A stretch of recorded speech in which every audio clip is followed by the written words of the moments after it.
السلام عليكم ورحمة الله وبركاته. ازيكم حبايبنا؟ عاملين ايه؟ يا رب تكونوا كويسين وبخير. اللهم صل وسلم وبارك عليك يا حبيبي يا رسول الله. سبحان الله والحمد لله ولا اله الا الله والله اكبر ولا حول ولا قوة الا بالله. ما تنسوش تشتركوا في القناة وتفعلوا الجرس عشان يوصلكم كل جديد وتعملوا لي لايك وتسيبوا لي كومنت. النهارده هنقدم لكم لقم البيتزا، لقم صغيرة، هي زي صينية البيتزا بس هنقطعها على شكل اللي هي اللقم، صغيرة وبسيطة كده وسهلة.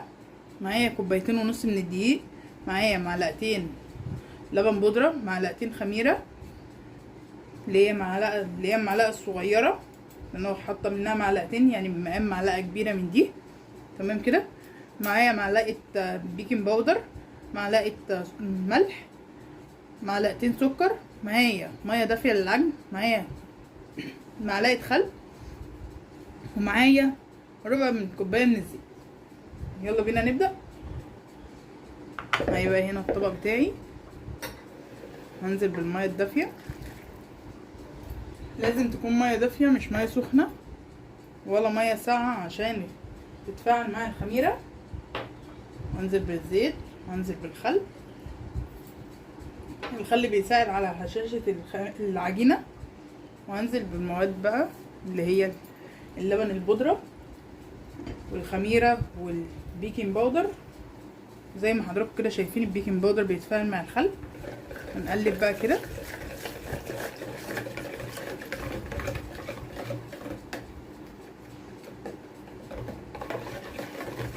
اللهم صل وسلم وبارك عليك يا حبيبي يا رسول الله. سبحان الله والحمد لله ولا اله الا الله والله اكبر ولا حول ولا قوة الا بالله.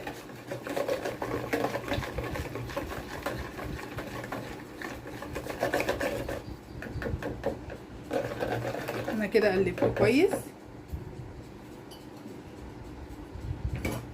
هبدأ بقى ان انا انزل بالدقيق. معايا هنا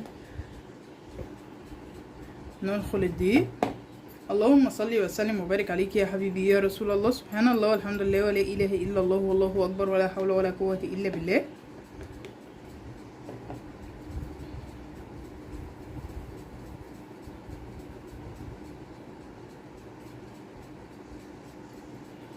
تمام كده.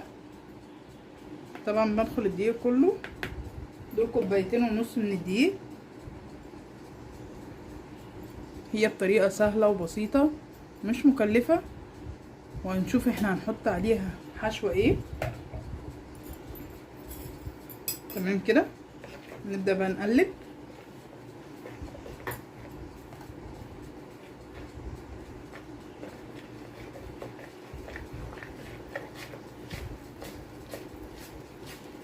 لازم تكون عجينة طرية، مثلا بتلزق بس حاجة بسيطة.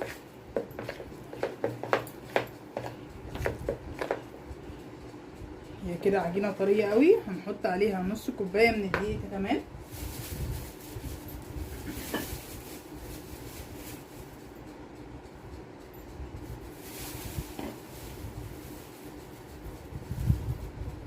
يعني نص الكوباية هنحطها واحدة واحدة، مش هناخدها كلها مرة واحدة.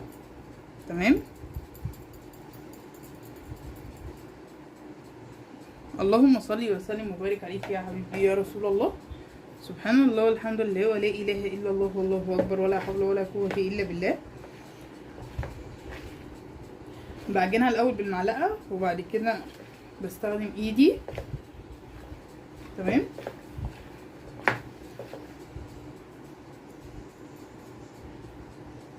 اللهم صل وسلم وبارك عليك يا حبيبي يا رسول الله.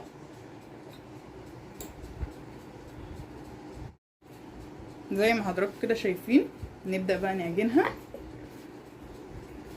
اللهم صل وسلم وبارك عليك يا حبيبي يا رسول الله. سبحان الله والحمد لله ولا اله الا الله والله اكبر ولا حول ولا قوة الا بالله.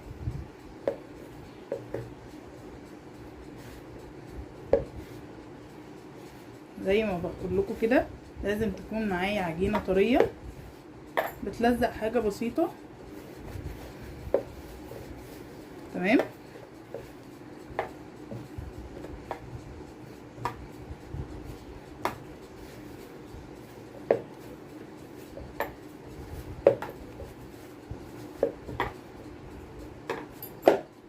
كده هنحتاج لها بس معلقه دقيق، ممكن كمان ما نحتاجش، نعجن بس بيها.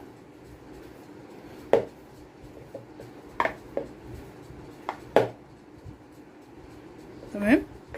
اللهم صل وسلم وبارك عليك يا حبيبي يا رسول الله.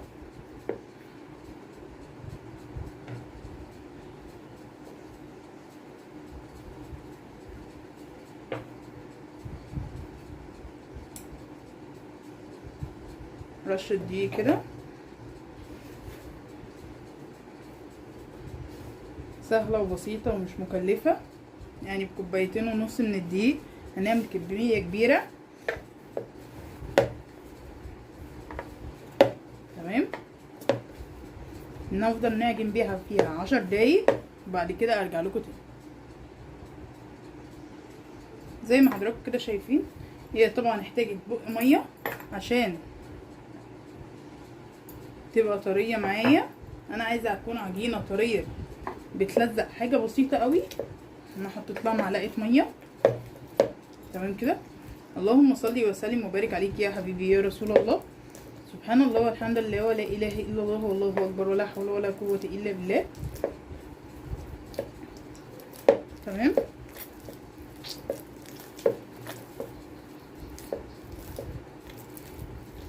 ما تنسوش تشتركوا في القناه وتفعلوا الجرس عشان يوصلكوا كل جديد، وتعملوا لي لايك وتسيبوا لي كومنت.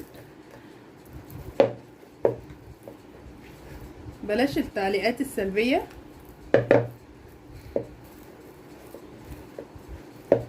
بكون مثلا انا منزله حاجه على الستوري فيها اكل، طبعا انتوا عارفين ان انا القناه دي بتنزل اكل بس مش بتنزل حاجه تانية.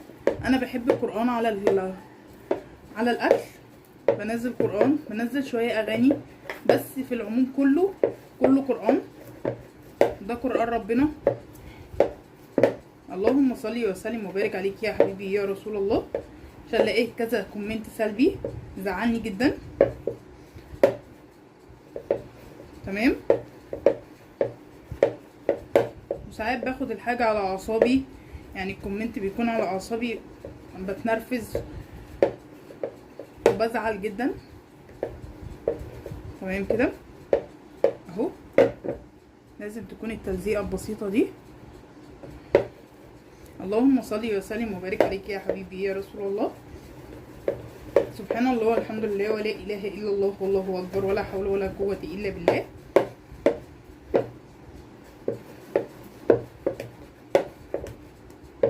اهي هسيبها بقى تخمر زي ما حضراتكم كده شايفين التلزيقه البسيطه دي. انا عايزاها يكون فيها تلزيقه بسيطه كده. هسيبها بقى تخمر وبعد كده ارجع لكم تاني. ورجعت لكم تاني يا حبايبي. هنا العجينه بتاعتي خمرت. اللهم صل وسلم وبارك عليك يا حبيبي يا رسول الله. سبحان الله والحمد لله ولا اله الا الله والله اكبر ولا حول ولا قوه الا بالله. اهي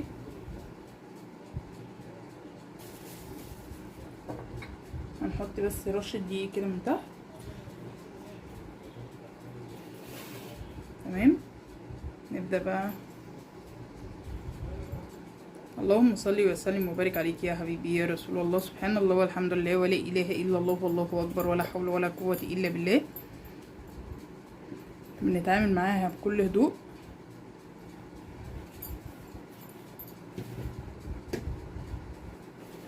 مش بعجن فيها تاني. تمام كده.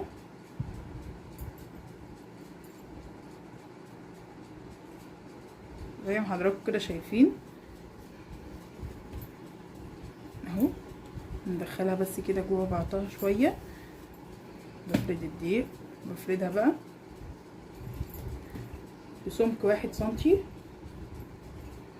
اللهم صل وسلم وبارك عليك يا حبيبي يا رسول الله. سبحان الله والحمد لله ولا اله الا الله والله اكبر ولا حول ولا قوه الا بالله. انا بفردها كده بايديا الاول، وبعد كده افردها بالنشابه اهو. بس هحط لها بردك رشه دقيق عشان اقدر اشيلها.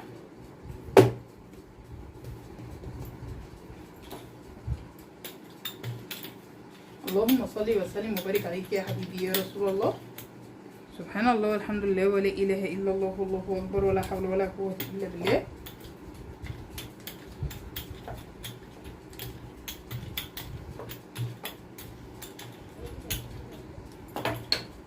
اهي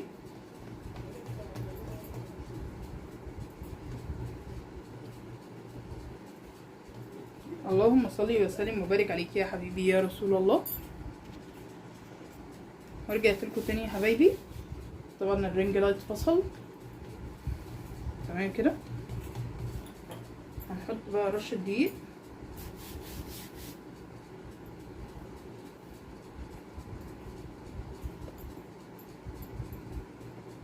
حطينا رشه دقيق من تحت كده عشان اقدر ان انا اشيلها واحطها على ورق الزبده.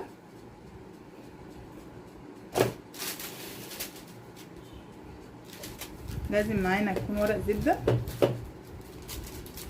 اهو تمام كده.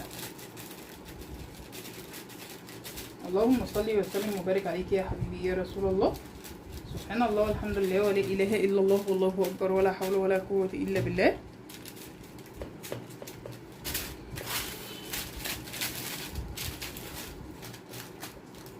ما عندكيش ورق زبده ممكن تدهني الصينيه او الصاج بتاعك زيت زي ما حضراتكم كده شايفين. هنبدا بقى نقطعها لقم صغيره اهو.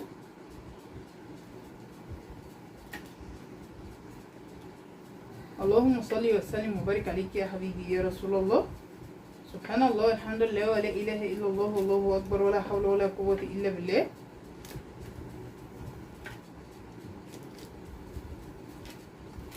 تمام. هنبدأ بقى نحضر لها الصوص بتاعها اللي هي الصلصة بتاعت البيتزا العادية بتاعتنا.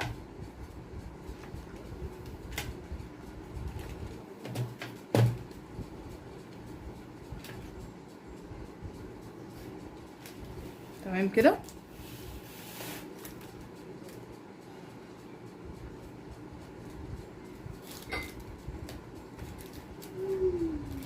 تمام كده. يلا بينا بقى نجهز الصوص بتاعنا. زي ما حضراتكم كده شايفين انا معايا هنا حلقات من الزيتون وجبنه ميكس وهوت دوج مثلا طبعا ميكس اللي هو الفراخ واللحمه. تمام كده. معايا هنا معلقتين من الصلصه وعليهم حبه ملح وحبه سكر وحبه زعتر. اللهم صل وسلم وبارك عليك يا حبيبي يا رسول الله. سبحان الله والحمد لله ولا اله الا الله والله اكبر ولا حول ولا قوه الا بالله.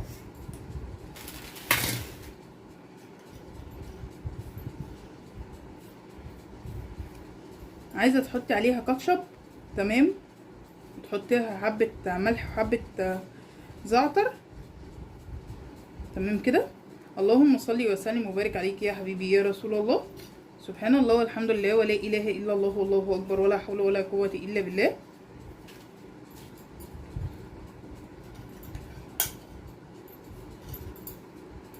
ما تنسوش تشتركوا في القناه وتفعلوا الجرس عشان يوصلكوا كل جديد وتعملوا لي لايك وتسيبوا لي كومنت.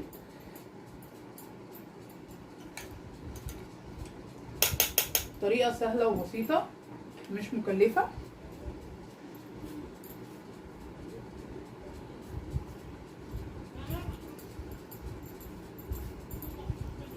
اللهم صل وسلم وبارك عليك يا حبيبي يا رسول الله. سبحان الله والحمد لله ولا اله الا الله والله اكبر ولا حول ولا قوه الا بالله. يعني هما معلقتين الصلصه هما اللي انا حطيتهم. تمام كده اهو.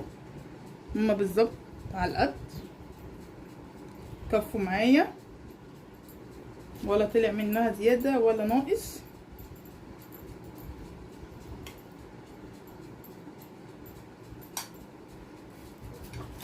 نبدأ بقى نحط زيتون مثلا على واحدة وواحدة لأ. ونحط الناحية التانية ايه هوت دوج. اللهم صل وسلم وبارك عليك يا حبيبي يا رسول الله. سبحان الله والحمد لله ولا اله الا الله والله اكبر ولا حول ولا قوة الا بالله. اهو ما تنسوش تشتركوا في القناه وتفعلوا الجرس عشان يوصلكوا كل جديد، وتعملوا لي لايك وتسيبوا لي كومنت.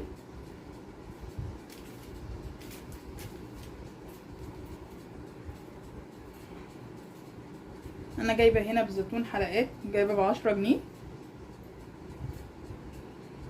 وجايبه الهوت دوج جايباه اللي هو النص كيلو، جايباه في حدود 77 او من الشركة. تمام كده، هي في حدود 77 في حدود السبعينات يعني. اللهم صل وسلم وبارك عليك يا حبيبي يا رسول الله. سبحان الله والحمد لله ولا اله الا الله والله اكبر ولا حول ولا قوة الا بالله.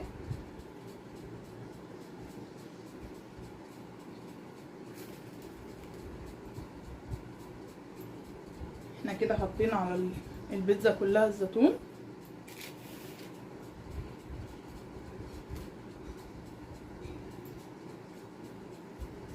تمام كده، نبدأ بقى نحط الهوت دوج اللي انت حباه بقى. عايزه تحطي فراخ بس اللي هو الهوت دوج الفراخ، عايزه تحطي لحمه اللي انت حباه. انا جايباه اللي هو الميكس. اللهم صل وسلم وبارك عليك يا حبيبي يا رسول الله. سبحان الله والحمد لله ولا اله الا الله والله اكبر ولا حول ولا قوة الا بالله. ما تنسوش تشتركوا في القناه وتفعلوا الجرس عشان يوصلكوا كل جديد، وتعملوا لي لايك وتسيبوا لي كومنت. عايزه بقى تحطي على وشها جبنه موتزاريلا زي ما انا هعمل. ممكن تعملي بدل السوسيس ممكن تعملي حلقات من السلامي او حبه لانشون. تمام اهو، انا كده قربت اخلص خلاص الكميه كلها. حطينا عليها السوسيس والزيتون اهو. نبدأ بقى نحط عليها الجبنة الميكس. عايزة تحطي عليها الجبنة الرومي اللي انتي حباه. طبعا انا هسيبها اللي هي تخمر شوية لمدة 10 دقايق، وادخلها الفرن على درجة حرارة 180 على الرف الوسطاني.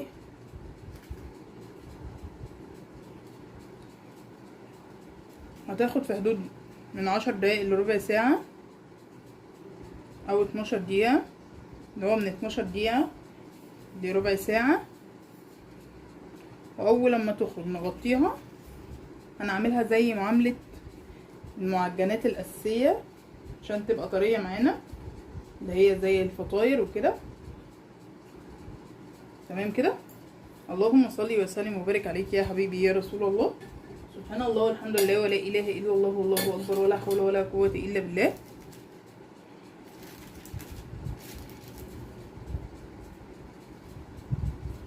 مش عايزه تحطي جبنه موتزاريلا وعايزه تحطي جبنه رومي، تمام اللي انت عايزاه اهو. هنسيبها بقى تخمر شويه، اللي هي ترتفع شويه، وبعد كده ادخلها الفرن. كده حبايبنا الشكل النهائي لقام البيتزا بتاعتنا اهي. اللهم صل وسلم وبارك عليك يا حبيبي يا رسول الله. هشه مستويه تمام.